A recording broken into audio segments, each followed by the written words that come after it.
여러분, 하나님도 후회하실까요? 하나님도 후회하실까요? 우리는 하나님을 후회하지 않을 것이라고 생각을 합니다. 왜냐하면 전지전능하신 하나님이시기 때문에 모든 걸 다 아시고 모든 걸 다 하실 수 있는 분이 무슨 후회가 있겠느냐라고 생각할 수가 있는 것이죠. 그런데 오늘 본문에서 하나님께서 후회하신다는 말씀을 명시적으로 기록을 하고 있습니다. 11절에 보니까 내가 사울을 왕으로 세운 것을 후회하노니 그가 돌이켜 나를 따르지 아니하며 내 명령을 행하지 아니하였음이니라. 우리는 그렇게 이야기합니다. 하나님께서 사울이 배신할 줄을, 사울이 불순종할 줄을 모르셨습니까? 정녕 이렇게 물을 수 있습니다. 모르셨을까요? 아셨을까요? 아셨죠. 아셨습니다. 그러니까 다윗을 미리 세워 놓으셨죠. 다윗을 준비시켜 놓으셨죠. 하지만 하나님께서 아셨지만 사울 왕에게 기대하셨습니다. 그리고 사울 왕을 믿기를 원하셨어요. 그것이 바로 우리에게 주신 자유의지의 특징입니다. 하나님 우리에게 자유의지를 주셨어요. 그리고 우리는 그 자유의지를 통해서 하나님께 순종할 수 없는 것도 알고 계세요. 왜냐하면 우리는 죄인이니까, 우리는 무능하니까. 하지만 하나님께서는 우리가 하나님께 순종하는 것을 통해서 하나님의 말씀을 듣고 따라 나가기를 원하시면서 우리를 끊임없이 세우시는 거죠. 끊임없이 사랑하시는 거죠. 끊임없이 복을 주시는 거죠. 그런데도 우리는 하나님 말씀에 순종하지 아니하고 나가는 것입니다. 하나님 예상 못한 것이 아니라 하나님은 우리가 하나님께 순종하며 살기를 그렇게도 원하셨던 것이죠. 그리고 우리를 강력하게 쳐서 무조건 복종하게 만드신 것이 아니라 우리로 하여금 우리의 마음을 다해서 또 우리의 의지를 들여서 하나님께 순종하며 살아가기를 원하신다라고 하는 것입니다. 그래서 이것이 진정한 선물이죠.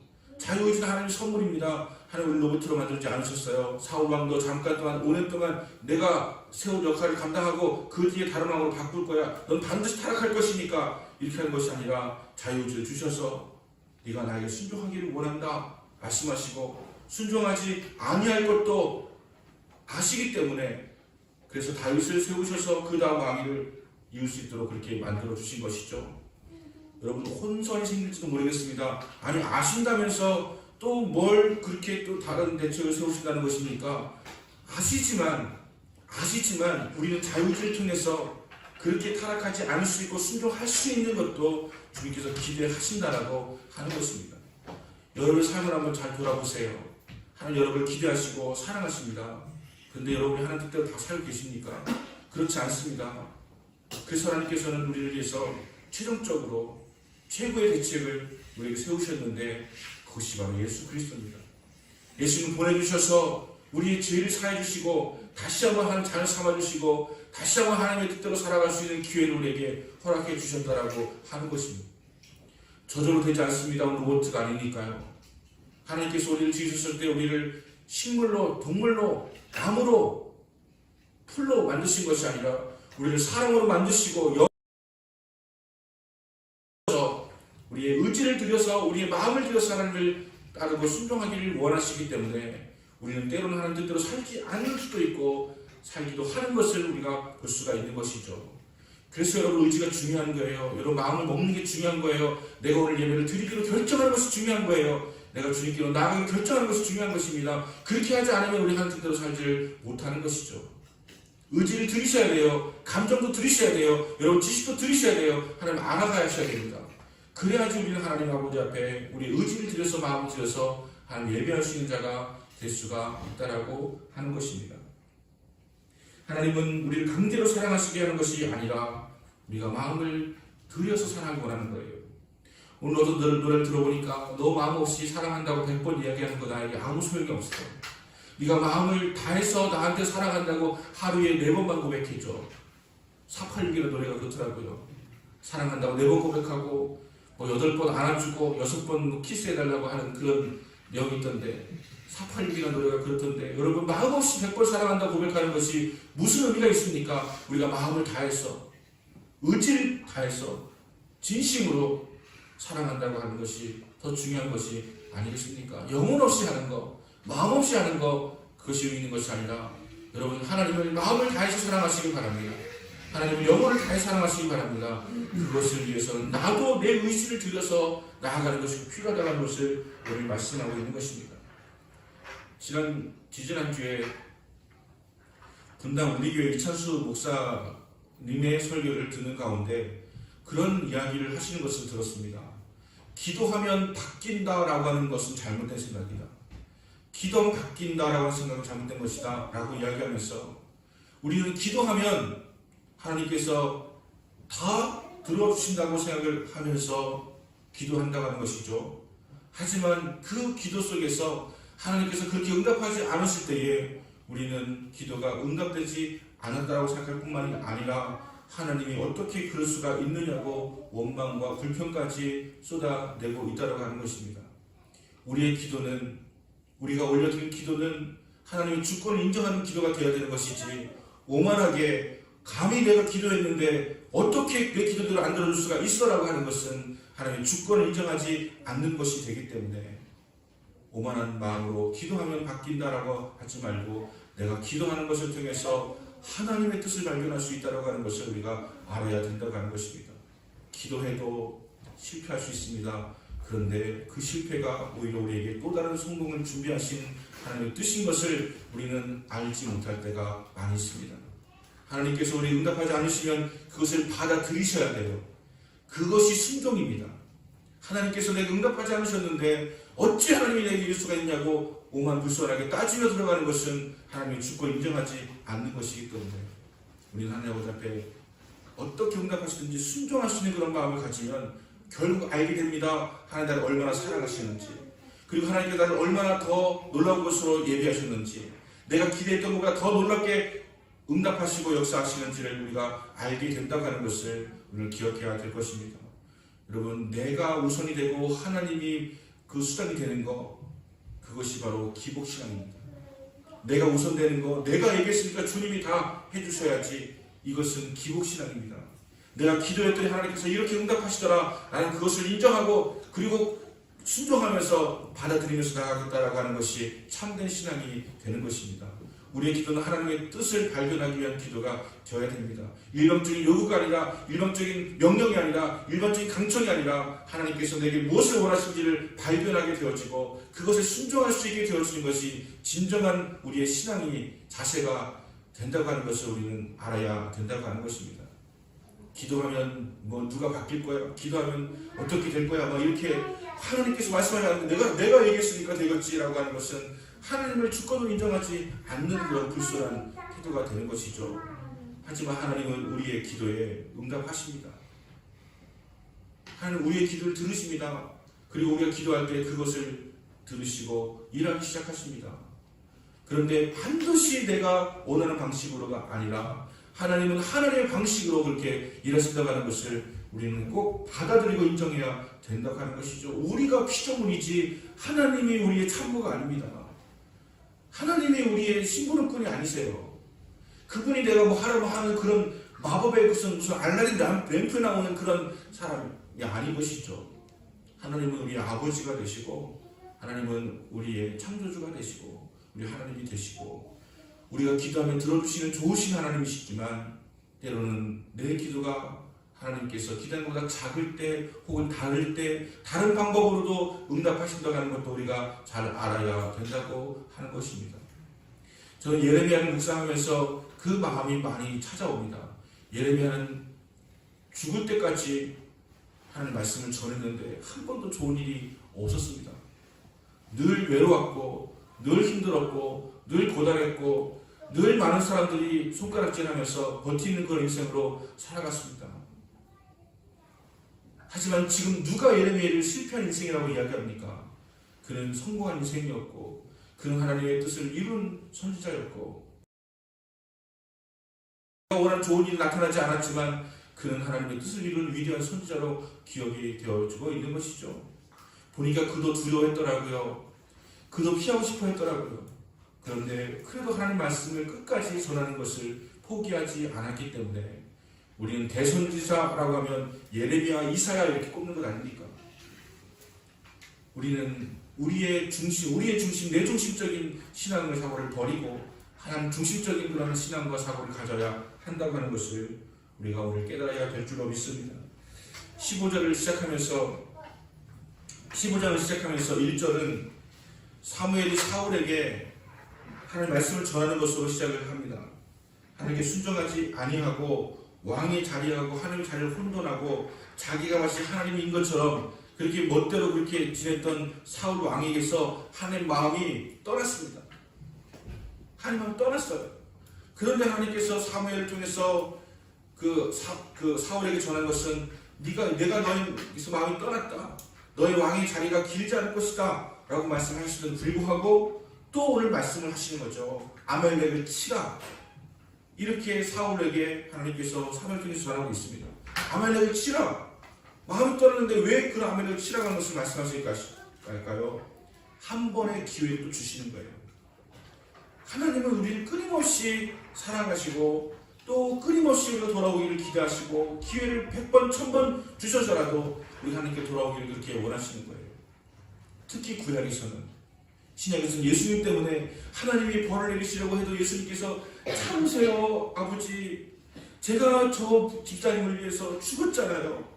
제가 짊어졌잖아요. 조금만 참아주세요. 또 돌이킬 수 있을까요? 제가 어떻게 해볼게요. 성령님께서 어떻게 바꿔주실 것으로 제가 중보기도 할게요. 라고 하면서 끊임없이 말리시기 때문에 우리가 죄를 짓고도 지금 멀쩡하게 살고 있는 거예요. 구약에서는 우리가 하나님께 불순종하면 하나님께서 징계를 내리시는데 그래도 기회를 주시는 그런 모습을 우리가 보게 되어지는 것이죠. 아말렉을 치라라고 하시면서 사울에게 당부하신 것은 호흡이 있는 것들은 다 죽이라고, 짐승이든 사람이든 어린아이든 다 죽이라고 하셨어요. 아말렉을. 사울 왕이 이 군사를 모아보니까 남자 그 장정 군사가 20만 명이 모여들었어요. 얼마든지 이길 수 있는 전쟁이 되어진 것이죠. 그 전쟁을 벌였더니 확실히 이겼습니다. 대승을 거두게 되어집니다. 하나님께서 명령하신 전쟁이니까 승리를 거두게 되어진 것이죠. 여러분, 하나님이 명령하셨는데도 그 전쟁에서 진다, 그런 일은 없습니다. 하나님께서 명하신 전쟁은 반드시 이깁니다. 하나님께 여러분에게 뭔 일을 맡기시면 반드시 성취가 됩니다. 문제는 내가 그게 되겠어라고 하면서 하지 않으면 이루어지지 않지만 하나님께서 말씀하신 것이라면 반드시 이루어집니다. 그런데 문제는 그 다음이죠. 하나님께서 분명히 살아있는 것, 호흡이 있는 것은 다 죽이라고 하셨는데 9절을 보니까 사울과 백성이 아각과 그 아말렉의 왕과 그의 양과 소의 가장 좋은 것 또는 기름진 것과 어린 양과 모든 좋은 것을 남기고 진멸하기를 즐겨하지 아니하고 가치 없고 하찮은 것만 진멸하니라, 이렇게 기록되어 있는 것입니다. 하나님은 다 진멸하라고 말씀하셨는데 좋은 것은 다 남겨두고 하찮은 것만 진멸하였다라고 하는 것입니다. 순종한 것입니까? 안 한 것입니까? 순종한 것이죠. 사울의 왕의 입장에서는 다 진멸했습니다. 하찮은 것들은요. 여러분, 순종은 불완전한 순종, 25% 순종, 50% 순종, 75% 순종이 아닙니다. 순종은 하나님께 말씀하신 그대로 다 할 때 순종하는 것이지, 반순종했다고 반순종하는 것이고 아닌 것이고 하는 것이 아니고, 내가 사랑합니다. 눈꽃만큼요. 사랑한 거잖아요. 눈꽃만큼이라도. 그건 사랑한 게 아니죠. 여러분 생각해 보세요. 여러분의 아내가 남편이 사랑한대요. 눈꽃만큼 사랑한대요. 그렇게 사랑하는 것입니까? 사랑하지 않는 거잖아요. 주님을 향해서 반만 사랑하고 반만 안 사랑한다. 그건 주님 모두 사랑하는 것이 아닌 것이죠. 사울은 하나님의 말씀을 순종하지 않았습니다. 그래서 하나님께 사무엘에게 임하셔서 말씀하십니다. 내가 사울을 왕으로 세운 것을 후회한다. 그가 돌이켜서 나를 따르지 아니하고 내 명령을 행하지 아니하였기 때문이다. 이렇게 이야기합니다. 왕으로 삼은 것을 후회하신다고 하는 것입니다. 하나님께서 사울을 통해서 적어도 한 번은 기회를 주신 것입니다. 왕으로서의 기한은 길지 않을 것이다 하셨으니까 왕으로서는 기한이 짧을지 모르겠지만 그는 왕에서 내려와서라도 하나님의 택한 자녀로서의 삶을 살아갈 수가 있었던 것이죠. 여러분, 왕으로 살다가 지옥 가는 것이 좋습니까? 아니면 왕의 자리에서 내려와서라도 평범한 사람이 되어서라도 천국 가는 것이 좋겠습니까? 사울 왕은 내려와서 하나님의 자녀를 다시 회복될 수 있는 기회를 주신 것이었는데 그가 그 기회를 놓치게 되었다라고 하는 것입니다. 사울 왕은 자신에게 주어진 회개와 순종의 기회를 발로 걷어 차버린 것입니다. 그런데 사무엘의 모습을 보면 참으로 대조적입니다. 하나님께서 사울을 왕으로 삼은 것을 후회한다고 하니까 사무엘이 어떤 태도를 보이는지 아세요? 저 같으면 하나님 저도 그럴 줄 알았습니다. 저 인간 하는 짓 보니까 반드시 그렇게 될 줄 알았습니다. 속히 행하시지요 라고 할 것 같은데 사무엘은 온 밤을 지새면서 근심하면서 하나님께 울면서 부르짖었다는 거예요. 너무 마음이 아파가지고. 여러분 이런 마음 가질 수 있겠습니까? 여러분이 정말 청적으로 생각하는 그 사람이 뭐 이렇게 그냥 하나님께 버림받았다고 이야기를 들었을 때 그 영혼이 불쌍해서 하나님 앞에 정말 밤을 지새면서 울부짖으면서 이렇게 기도할 수 있겠습니까? 사무엘은 사울 왕 때문에 별로 하나님께서 기뻐했다는 버려진 왕, 그리고 하는 짓이 못돼 먹은 그 왕, 내가 제사를 드려야 되는데 지가 드려가지고 하나님께 버림받은 왕, 그 왕을 위해서 밤새도록 기도했다고 하는 것입니다. 우리가 이런 마음을 가질 수 있다고 한다면 세상은 또 얼마나 아름다워질 것인가 하는 생각을 하게 되었습니다. 그래도 왕인데, 그래도 하나님께 세워줬던 종인데 너무 마음이 아파가지고 밤새도록 기도하고 있는 이 사울의 모습 속에서 우리가 얼마나 좀 유약하고 부족한 사람인가 하는 것을 깨닫게 되지 않습니까? 그리고 나서 사울 향해서 갑니다. 하나님께서 전해야 되니까요. 가슴 아픈 마음으로 가는 거죠. 가는데 어처구니없는 말을 듣습니다. 어떤 사람이 전하는데 사울이 이 갈멜에서 자신을 위해서 기념비를 세우고 이겼습니까? 근데 이긴 게 누구 때문에 이긴 거예요? 하나님이 명령하셔서 하나님이 역사하셔서 이긴 건데 자신을 위해 기념비를 세워놓고는 길갈로 갔다는 거예요. 그 얘기를 저는 들으니까 기가 막히죠. 길갈로 갔습니다. 거기서 사울을 만났는데 저 같으면 일단 죄송합니다. 드라마를 많이 안 보는데 가끔 보면 기사대기부터 때리고 시작하는 경우 있잖아요. 막 네가 어떻게 이럴 수가 있냐 할 수 있잖아요. 사무엘이. 근데 그렇게 하지 않고요. 사울이 사무엘에게 막 와서 굉장히 고무된 표정으로 선자님 오셨습니까? 제가 하나님 보고 받으세요. 제가 하나님 말씀대로 했습니다. 라고 하면서 이렇게 오는 거예요. 그때도 저 같으면 한번 막 그냥 이렇게 제가 오늘 좀 너무 좀 사납죠. 그냥 일단 어디 지금 네가 지금 내가 다 아는데 녀석이 어디서 그러려고 할 것 같은데 사무엘이 내 귀에 들리는 이 양의 소리가 웬 소리냐 이게 분명히 다 죽이라고 했는데 이 양의 소리가 이게 웬 소리냐라고 합니다. 그랬더니 사울이 하나님께 제사를 하기 위해서 양들과 소들 중에서 가장 좋은 것은 남겼고 나머지는 진멸했습니다. 이렇게 말하는 거예요. 하나님께 제사 드리려고 했대요. 그러자 사무엘이 이야기합니다. 15장 22절 말씀 핵심이죠. 사무엘이 이르되 여호와께서 번제와 다른 제사를 그의 목소리를 경청하는 것을 좋아하는 것 같이 좋아하시겠나이까? 순종이 제사보다 낫고 듣는 것이 순양 기름보다 나으니이다. 이를 거역하는 것은 정치는 것과 같고 완고하는 것은 우상에게 절한 죄와 같음이니라. 왕이 여호와의 말씀을 버렸으므로 여호와께서 왕을 버려 왕이 되지 못하게 하셨나이다. 하나님이 제사를 원한다고 했으니까 제사보다 순종하는 것을 원한다고 말씀하셨다고 하는 거예요. 이후에 사울이 자신이 범죄하였다고 또 불의가 하니까 또 사무엘의 옷을 붙잡고 얼마나 매달렸던지 사무엘의 옷이 찢어질 정도로 매달렸다는 거예요. 생각해보세요. 왕이 구차하게 자기를 좀 살려달라고 매달려가지고 옷이 찢어질 정도로 매달리는 모습을 상상해 보십시오. 하나님의 말씀에 순종하지 않은 사람의 처우는 바로 이렇게 비참하게 된다고 하는 것을 말씀하고 있는 것이죠. 사무엘이 돌아가니까 막 그냥 그 후회가 되는 거죠. 내가 왜 이랬을까 하면서 후회가 되는 거죠. 하지만 늦었죠. 31절에 돌아가니까 그때서야 뭐합니까? 여호와께 경배하니라. 사울이 여호와께 경배합니다. 하나님 예배하는 거예요. 여러분 예배는 다 같은 예배입니까?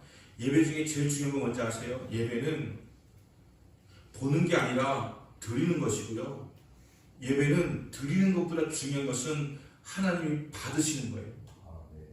하나님 받지 않는 드린 예배는 예배 드렸다고 말할 수가 없는 것이거든요. 지금 사울이 드리는 예배는 하나님 받으시는 예배가 아니에요. 하나님께 순종하지 않고 하나님 기뻐하시지 않는 모습으로 드리는 예배는 하나님 받으시는 예배가 아니에요. 가인과 아벨 제사 중에서 하나님께서 가인의 제사는 받지 않으셨거든요. 아벨의 마음과 제사는 받으셨지만 우리가 드렸다고 예배를 드린 것이 아니라 예배를 드릴 때 우리의 마음을 다해서 하나님 받으시는 예배를 드릴 때 그 예배를 드렸다고 할 수가 있는 것입니다. 그래서 저는 이렇게 이야기하죠. 현장에 와서 드리는 예배일 때 하나님 받으실 가능성이 더 높다고 생각합니다. 물론 모니터를 통해서 예배를 드려도 하나님 받은 예배가 될 수가 있습니다. 그런데 그 모니터를 통해서 예배를 드릴 때는 우리의 마음이 드려지기가 쉽지가 않아요. 예배를 드리다 말고 냉장고에서 주스 꺼내 올 수도 있고요. 그냥 TV 누울 수도 있고요. 왔다 갔다 할 수도 있고요. 처음에는 똑바로 앉아가지고 넥타이까지 매고 시작했다가 점점 풀어헤치고 점점 잠옷으로 예배 드리다가 이제 누워서 드리고 이제 뭐 같이 이렇게 같이 누워가지고 같이 하나 보면서 이렇게 예배 드리다가 나중에는 딴 교회 돌려보다가 나중에는 각기 이상한 다른 어떤 드라마 영상 돌려보다가 이제는 포기하고 등산 가고 골프 치러 가고 이렇게 바뀌었다는 이야기를 수없이 들어요. 여기에 와서 예배를 드릴 때 고추 세워서 우리가 온전하게 예배를 드릴 수 있는 가능성이 많지 집에서 누워가지고 편하게 설교 듣는 것으로 예배를 드렸다라고 말하기가 어려운 것이죠. 그것을 예배를 드렸다고까지 말할 수 있지만 하나님 받으시는 예배를 드렸다라고 하기에는 어렵기 때문에 저는 여러분들이 하나님 받으시는 예배를 드리시게 되시기를 축원합니다. 하나님께서 사울 왕을 떠나시고 다윗에게는 기회를 주셨습니다. 똑같이 범죄했는데 사울도 범죄했고 다윗도 범죄했잖아요. 근데 다른 하나님의 어떤 역사가 있었어요. 무엇의 차이일까요? 사울은 후회했고 다윗은 회개했다는 거예요. 후회와 회개는 다릅니다. 후회하는 것으로는 하나님의 뜻을 돌이킬 수가 없습니다. 회개해야 돼요. 회개라고 하는 것은 후회한다. 아, 내가 잘못했다. 이것이 아니에요. 잘못한 것을 인정한다면 그 짓을 다시는 하지 않아야 되는 거예요. 방향을 아예 바꿔버려야 되는 거예요. 그것이 회개하는 것이지 후회하는 거, 아 내가 어제 괜히 그렇게 했네. 후회하는 것으로는 회개했다고 말할 수가 없는 것입니다. 오늘 본문을 통해서 실패하는 사람의 네 가지 특징이 있는 것을 볼 수가 있는데 반대로 말하면 성공한 사람의 네 가지 특징도 여기 반대로 하면 알 수가 있을 것입니다. 첫 번째, 실패하는 사람은 말씀을 경청하지 않습니다. 경청이라고 하는 것은요, 그냥 듣는 게 아니라 귀를 기울여 잘 듣는 거예요. 저는 아까 애기들이 뭐 이렇게 하는 소리가 났어요. 기도하는데 애기들 소리가 나니까 이게 소리가 중복해 들리잖아요. 근데 여러분 놀라운 것은요, 여러분이 경청하면 다른 소리가 안 들려요. 뉴욕의 곤충학자가 걸어가다가 그 뉴욕에 많은 차들이 막 쌩쌩거리며 빵빵거리며 이렇게 달리고 있는데 갑자기 그가 멈춰섭니다. 그러면서 어느 곳에선가 지금 깃들하는 소리가 들리고 있다라고 이야기해요. 그래서 그 빌딩을 찾아 들어가서 후리들 찾아 들어가서 별 깃들이는 모습 발견하더라고 하는 거예요. 그 시끄러운 곳에서 여러분 곤충학자는 늘 곤충의 소리에 귀를 기울이고 있었기 때문에 자기의 전문적인 영역에서 센서티브한 그 안테나를 세우고 있었기 때문에 곤충 소리 듣는 거예요. 그 조그만 찌르르하는 소리 갖다가 어떻게 듣습니까? 들리는 거예요. 여러분 우리가 마음을 다해서 주의 말씀을 듣기를 원하면 여러분 어떤 소리도 안 들리고 그 소리도 들릴 수 있는 거예요. 경청하는 것이 중요하죠. 요즘에는 경청하는 사람이 없습니다. 제일 경청 잘해주시는 분들은 정신과에 계시는 의사 선생님들 같아요. 그분들은 잘 들어주세요. 근데 웬만한 사람들 막 얘기하면 그냥 흘러들어요. 여러분 경청해서 들어주세요. 누군가의 말 경청해서 들어주세요. 그리고 나도 누군가의 말을 경청해서 들어야 돼요. 그것이 사랑이고 그것이 방법이고 그것이 해결책이에요. 그것만 해줘도 우리는 많은 문제가 해결되는 것을 발견할 수가 있으니까요. 하나님의 말씀을 경청해서 들으세요. 사울은 경청하지 않았던 것이죠. 이런 우화가 있습니다. 아버지와 아들이 나귀를 끌고 가는데 처음에는 나귀 둘이 그냥 끌고 갔어요. 그랬더니 어떤 사람이 지나가면서 아니 당나귀를 옆에 두고서 걸어다니는 양반들이 어딨냐 하니까 둘이 같이 나귀에 탔어요. 또 가다 보니까 어떤 사람이 아니 저 연약한 나귀에게 두 사람씩이나 타가지고서 다니는 게 어딨냐 그러니까 또 그 얘기 듣고서는 안 되겠다 내려서 한 사람만 타야 되겠다 해서 아버지 태우고 그 아들은 이렇게 걸어갔어요. 또 가다 보니까 어떤 사람이 제가 오늘 좀 거칠죠. 어떤 사람이 아니 어린 아들은 걸어다니게 하고 아버지가 타고 가는 게 어딨냐 그러니까 또 아들을 태우고 아버지는 걸어가고 막 이렇게 하다가 나중에는 그냥 다 따로따로 그냥 걸어가는 그런 일이 있었다고 하는 것이죠. 결국은 무슨 얘기입니까? 사람들의 말을 듣기 시작하면은요 우리 인생이 갈짓자가 돼요. 갈짓자가 왔다 갔다 하면서 사는 거예요. 이렇게 있다 저렇게 있다 이 사람이 이렇게 하면 저렇게 하고 저 사람 저렇게 하면 저렇게 하고 이렇게 하고 살아가는 거예요. 여러분 하나님의 말씀을 근본으로 삼아 살아가시길 바랍니다. 그 말씀을 중심으로 삼아 흔들리지 않고 똑바로 가야지. 사람 말을 듣기 시작하면 여기 갔다 저기 갔다 하면서 왔다 갔다 하게 된다고 하는 것입니다. 말씀에 집중해야 됩니다. 그 살 길입니다. 두 번째 실패하는 사람의 특징은 말씀에 순종하지 않습니다. 사울이 말씀을 취선택한 것이죠. 자기가 원하는 것을 했지 하는 말씀을 순종한 것이 아니에요. 자기가 원하는 대로 그냥 예쁜 사람 남겨주고 저 좋은 살찐 염소와 양을 남겨주고 자기 멋대로 한 것이 자기 순종한 것이 결코 아니었다고 하는 것입니다. 부분 순종, 거의 순종, 결과적으로 순종 아닙니다. 순종은 전적으로 하는 말씀대로 할 때 순종이 되는 것입니다. 하나님 말씀에 순종하고 순종하는 것은 인생의 축복과 저주의 갈림길이 됩니다. 신명기 11장 26절 28절 보면 26절에 내가 오늘 복과 저주를 너희 앞에 두나니 너희가 만일 내가 오늘 너희에게 명하는 너희 하나님 여호와의 명령을 들으면 복이 될 것이요 너희가 만일 내가 오늘 너희에게 명령하는 이 도에서 도에게 떠나 너희 하나님 여호와를 기명을 듣지 아니하면 본래 알지 못하던 다른 신들을 따르면 저주를 받으리라. 하나님 말씀을 순종하면 복을 받지만 따르지 아니하면 저주를 받으리라 이렇게 말씀하신 것이 신명기 11장 26절이라고 하는 것입니다. 세 번째는 실패하는 사람의 특징은 핑계를 잘 댑니다. 이것이 바로 죄인의 특징입니다. 하나님이 아담과 하와를 지으셨지 않습니까? 근데 하와가 이 선악을 알게 하는 시간을 따먹었잖아요. 쭉 따먹었잖아요. 그죠? 그래서 여자분들은 그냥 쑥 넘어가서 여기 뼈가 없잖아요. 가운데. 남자들은 먹다 걸려가지고 양심이 찔려가지고 걸렸다고 하는 이상한 논리, 이거는 신학적으로 정설이 아니고 이상한 논리가 있어요. 그래서 여기 이 뼈를 갖다가 영어로 아담스 애플이라고 해요. 아담의 사과, 하나 걸렸다고. 먹었다는 장면 나오지도 않는데. 그러니까 아내가 그렇게 먹은 것을 가지고 했을 때 그렇게 사랑하던데 뼈 중에 뼈요, 살 중에 살이라 이렇게 이야기하고서는 하나님께서 어찌 네가 그 명령을 어겼느냐라고 하니까 당신이 나에게 주신 하나님께도 원망하면서 당신이 나에게 주신 저 여자 때문에 내가 이것을 먹었습니다라고 핑계를 대지 않습니까? 최초의 죄는 핑계로부터 시작되는 것이죠. 우리는 뭔가를 하면 핑계를 대요. 우리 애들도 어렸을 적에 너 왜 그랬어 그러면 누구도 그랬는데 왜 나만 그러냐 이런 식으로 탁 나오더라고요. 제가 누군지를 밝히지 않았으니까 여러분 상상하지 마세요. 한나이나 승재 중에 있겠지만 일단 어린아이에게 제가 핑계를 가르쳐준 적이 없는데 미워라고 가르쳐준 적이 없는데 그 어린 때부터 핑계를 하는 것이죠. 그런데 이것이 누구의 문제가 아니라 우리들 모두가 다 너의 죄 때문이라고 고백하고 나의 죄 때문이라고 이야기하는 것이 아니라 누구 때문에 교회 때문에 목사님 때문에 권사님 때문에 누구 때문에라고 핑계대는 것 이것이 바로 우리 실패하는 사람들의 특징이라고 하는 것이죠. 내 책임입니다. 내가 잘못했습니다. 내가 회개하겠습니다. 내가 책임지겠습니다. 이런 자세를 가질 때에 우리는 하나님의 뜻을 이룰 수가 있는데 자꾸 핑계를 대면서 뭐 때문에 엄마 때문이잖아 아빠 때문이잖아 이렇게 할 때 우리는 실패하는 사람의 특징 중에 있다라고 할 수가 있는 것입니다. 무엇 때문에 라는 이 말보다는 그래도 불구하고 행할 수 있는 자가 될 때에 우리는 성공자가 될 수가 있다고 하는 것입니다. 마지막으로 실패하는 사람의 특징은 늘 후회합니다. 회개하는 것이 아니고 후회합니다. 여러분 사울과 다윗을 비교해볼 때 인간적 능력의 차이가 다윗과 월등하다라고 말할 수 없습니다. 사울 대단한 사람이었어요. 그는 키가 컸고 또 얼굴 잘생겼고 또 가문도 좋았습니다. 다윗보다 더 좋았어요.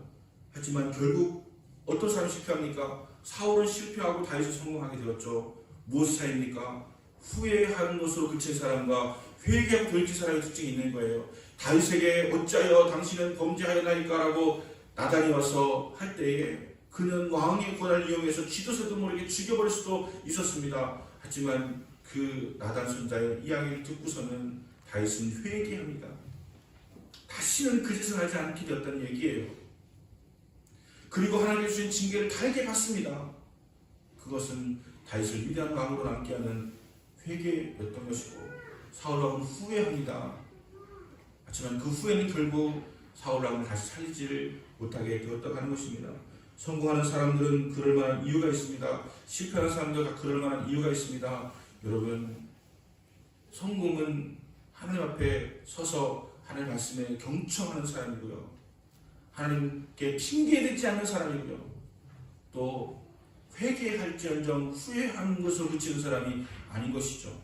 그럼 후회만 하지 마시고 돌이키셔야 됩니다. 방향 바꿔야 되는 것입니다. 회개할 때 하나님 역사가 일하게 될 줄로 믿습니다. 아무쪼록 저 여러분은 실패의 습관에 빠지지 말고 꼭 승리하는 저 여러분 될 수 있기를 예수님으로 축원합니다. 약심으로 기도하겠습니다.